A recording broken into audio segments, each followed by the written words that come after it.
Assalamualaikum warahmatullahi wabarakatuh. Kami dari kelompok 4 beranggotakan yang tertera di layar akan mempresentasikan tugas pengantar geofisika, yaitu mengulas tentang beberapa instansi dan expert di bidang geofisika. Sebelumnya, apa sih geofisika? Geofisika berasal dari dua kata, yaitu kata geo dan kata fisika. Dari akar keilmuannya sendiri, geo berasal dari kata geologi. Geofisika adalah ilmu yang menerapkan prinsip-prinsip fisika untuk mengetahui dan memecahkan masalah yang berhubungan dengan bumi, atau dapat diartikan mempelajari bumi dengan prinsip-prinsip fisika. Di sini kami akan menampilkan 5 instansi yang berkaitan dengan bidang geofisika.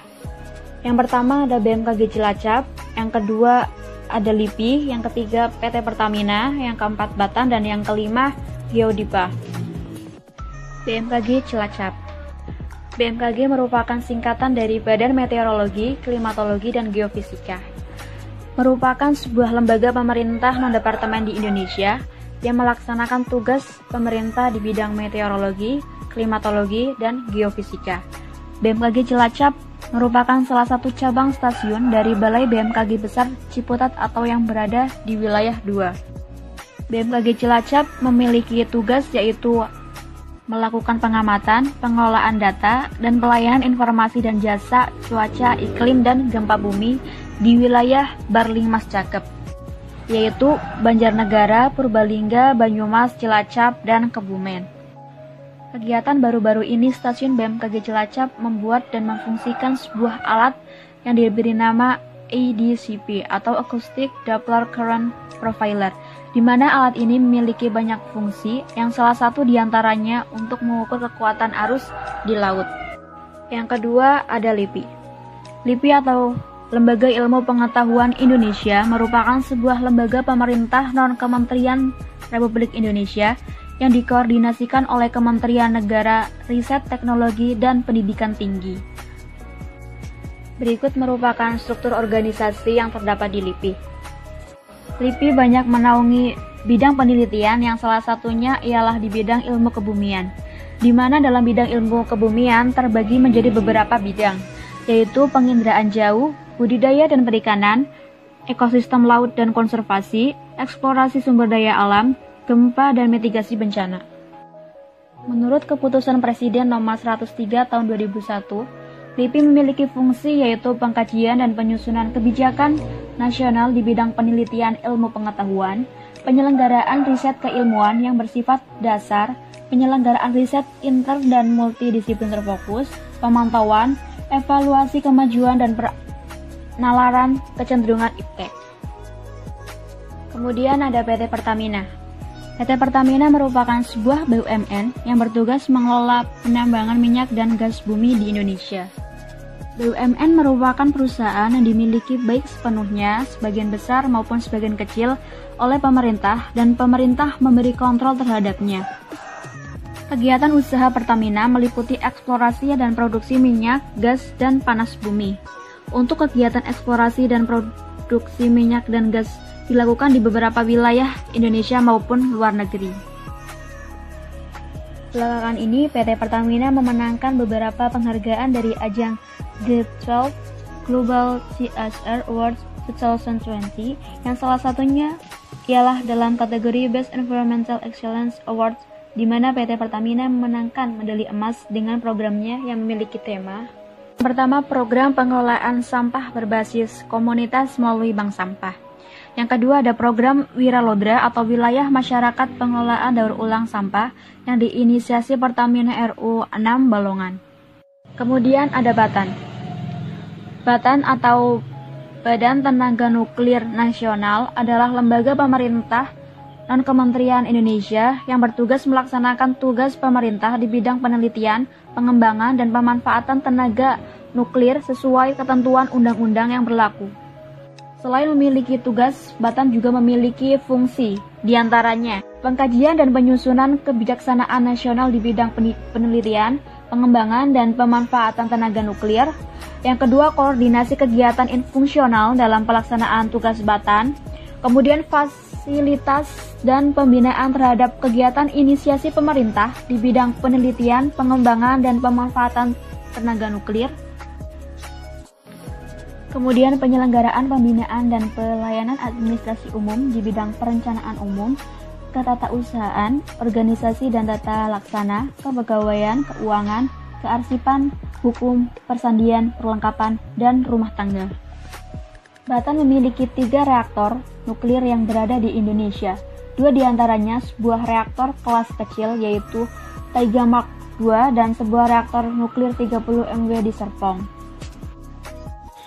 Kegiatan Batan baru-baru ini yang sering dipost di salah satu akun media sosialnya, yaitu melakukan webinar yang salah satu diantaranya dilakukan pada 18 September kemarin, yang bertemakan Teknologi, Readiness, and Safety of Small Modular Reactors. Yang terakhir ada Geodipa. Geodipa merupakan sebuah badan usaha milik negara atau BUMN yang bermarkas di Jakarta. Perusahaan ini didirikan pada tahun 2002 sebagai bentuk joint venture atau sebuah kesatuan yang dibentuk antara 2 pihak atau lebih untuk menjalankan aktivitas ekonomi bersama antara Pertamina dan PLN. Awalnya untuk mengoperasikan unit 1 PLTP Dieng.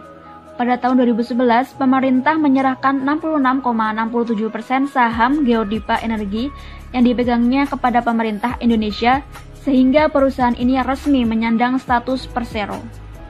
Kegiatan utama dari Geodipa meliputi seluruh fase pada pembangkit listrik panas bumi dan eksplorasi dan eksploitasi untuk pembangunan pembangkit listrik dan distribusi energi.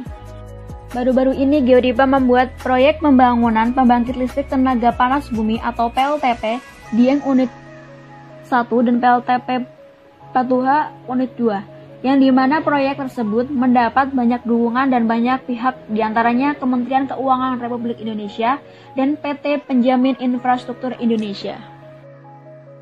Akan menampilkan 5 expert di bidang fisika.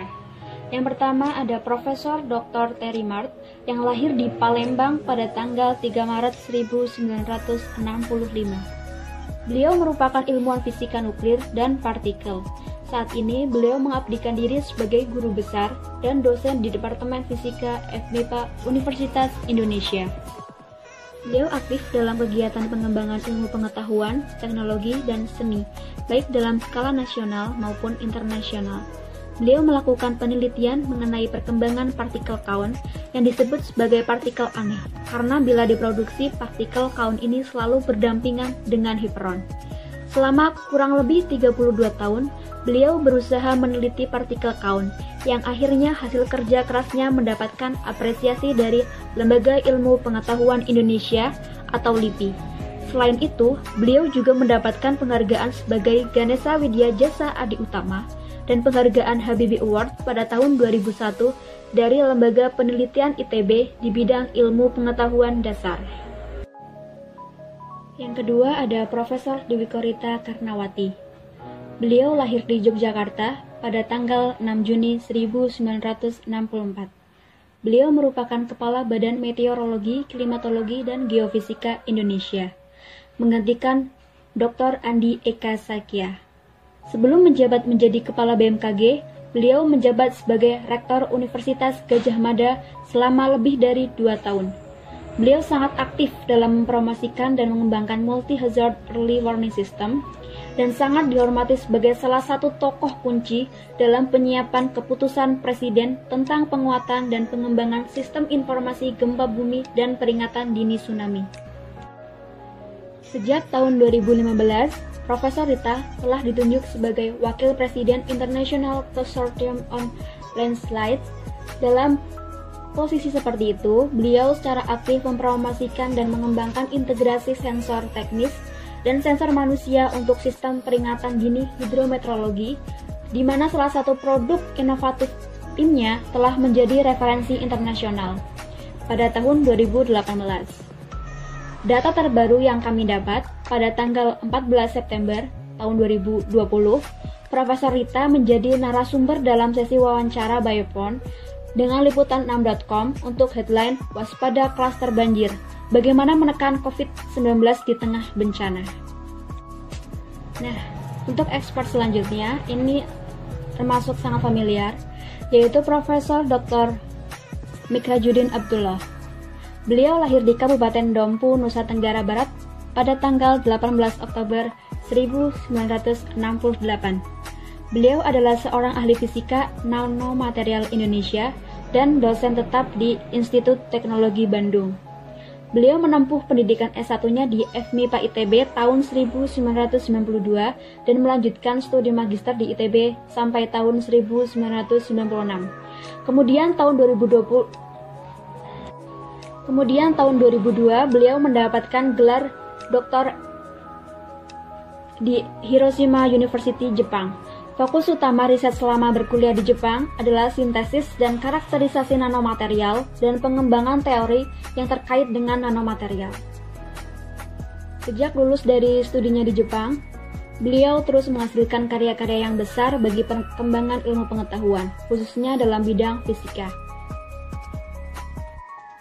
Berkat kegigihan dan ketekunannya dalam mengembangkan ilmu pengetahuan, beliau menerima penghargaan Habibie Award pada tahun 2018 dalam bidang ilmu dasar dari Yayasan Sumber Daya Manusia dalam Ilmu Pengetahuan dan Teknologi, Yayasan SDM Iptek. Beliau juga mendapatkan penghargaan sebagai juara 1 dosen berprestasi ITB tahun 2010, juara 1 dosen berprestasi nasional tahun 2010, penghargaan inovasi ITB tahun 2017, dan penghargaan Putra NTB Utama dari Gubernur Nusa Tenggara Barat tahun 2017. Di saat pandemi seperti ini, beliau memberikan materi kuliah di channel YouTube pribadinya. Beliau juga aktif membagikan informasi-informasi melalui blog beliau. Kemudian ada Nike Widiawati. Beliau lahir di Tasikmalaya pada tanggal 25 Desember 1967. Beliau merupakan Direktur Utama Pertamina sejak tanggal 30 Agustus 2018, menggantikan Elia Massa Manik. Beliau adalah penerima penghargaan Women's Walk of Female Grace dari Indonesia Asia Institute pada tahun 2013. Beliau menyelesaikan pendidikan S1-nya di Institut Teknologi Bandung jurusan Teknik Industri pada tahun 1991. Beliau melanjutkan pendidikan Strata 2 di Universitas Padjadjaran jurusan Hukum Bisnis dan lulus pada tahun 2009. Sebelum menjadi Direktur Utama Pertamina, beliau sempat bekerja di PT Rekayasa Industri dan terlibat dalam beberapa proyek yang bekerja sama dengan Pupuk Sriwijaya di Palembang, Lauk Sumawe, Cilegon, dan Malaysia. Kemudian beliau bergabung dengan Mega Eltra BUMN yang bergerak di bidang kelistrikan hingga menjadi Direktur Utama perusahaan tersebut. Setelah bekerja di Mega Eltra, beliau ditarik ke PLN sebagai Direktur Pengadaan Strategis 1 pada tahun 2014. Pada tahun 2017, beliau mulai berkarir di Pertamina sebagai Direktur Sumber Daya Manusia dan pelaksana tugas Direktur Logistik, Rantai, Pasokan, dan Infrastruktur. Baru beberapa bulan menjabat, beliau dijadikan pelaksana tugas Direktur Utama merangkap Direktur Sumber Daya Manusia, menyusul dicopotnya 5 direksi Pertamina yang dipimpin Direktur Utama Elia Massa Manik mengenai kebijakan yang dinilai merugikan sektor minyak dan gas dalam negeri. Belum lama ini, beliau mewakili Pertamina mengadakan Pertamina Sapa Pelanggan pada tanggal 4 September 2020 melalui live di Instagram. Untuk ekspor yang terakhir, yaitu Profesor Dr. Insinyur Anheriza Antariksawan. Beliau lahir di Semarang 6 November 1962. Beliau menamatkan sarjana Teknik Nuklir di Universitas Gadjah Mada Yogyakarta pada tahun 1986. Kemudian melanjutkan gelar Pasca Sarjana Fisika Energi di Institut Prancis pada tahun 1989. Gelar doktoral kemudian diraihnya dari institut yang sama pada tahun 1993. Beliau bergabung dengan Batan pada tahun 1986 sebagai peneliti di Pusat Pengembangan Teknologi Keselamatan Reaktor atau PPTKE. Karir beliau sebagai pejabat Batan diawali sebagai Kepala Bidang Analisis Risiko dan Mitigasi Kecelakaan pada tahun 1999. Beliau mendapatkan promosi menduduki jabatan sebagai Kepala Pusat Teknologi Reaktor dan Keselamatan Nuklir periode 2006-2008. Kemudian beliau berhasil menjabat sebagai Deputi Bidang Penelitian Dasar dan Terapan tahun 2008 sampai 2013. Dilanjutkan menjabat sebagai Deputi Kepala Batan Bidang Pendayagunaan Teknologi Nuklir pada tahun 2014 sampai 2016. Demikian presentasi dari kelompok kami. Kurang lebihnya kami mohon maaf. Sekian, terima kasih. Wassalamualaikum warahmatullahi wabarakatuh.